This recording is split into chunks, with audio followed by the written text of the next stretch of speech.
waxaan rabaa inaan idin siiyo xaaladihii soo kordhay ee coronavirus maanta ay taariikhda tahay 30 Abriil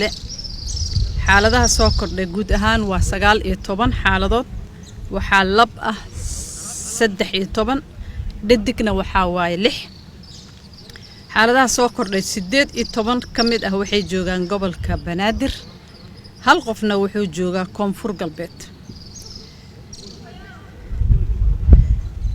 boqolkiiba 74 dadka laga helay da'dooda waxay u dhaxaysaa 20 ilaa 39 halka kuwa jira 40 ilaa 59 ay yihiin boqolkiiba 16 tirada guud ee dadka laga helay guud ahaan wadanka waxa waaye 601 24 saac ugu dambeeyay qof cudurka u geeriyoodo ma jirto alxamdulillah tirada guud ee dhimashada waxay taagan tahay 28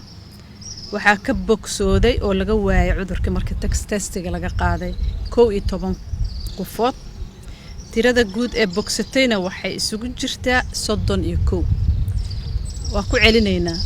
tirada waxaad u jeedaa maalinba maalinta ka dambaysa inay sii kordhayso wacyigelinta in si fiican xawli loo wado in la taxadaro in nadaafada gacmaha iyo jirka iyo guryaha iyo meel walba biyo fariistaan iyo wasakhda la iska nadiifiyo magaalooyinka in la buufiyo dhalinyarada inay guriga joogaan dadka waaweyn cudurrada chronic-da qaba in iyaga naftirkooda taxadar gooni ah la siiyo qofka afka uu xirto mask uu ku baxo banaanka markuu aadayo meelaha ciriiriga uu iska daayo haddii uu dareemo qofka calaamadihii xanuunka inuu wacdo nambarada loogu talagalay oo la soo bandhigo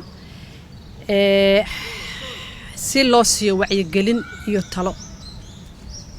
waxaan ku waaninaynaa aan mar walba u sheegaynaa bulshaweynteena Soomaaliyeed taxadarka inuu bato in la dadaalo in si cudurka loo xakameeyo insha Allah ta'ala waxaan rajaynaynaa cudurkan Ilaahay inuu dhicmariyo dhibkiisa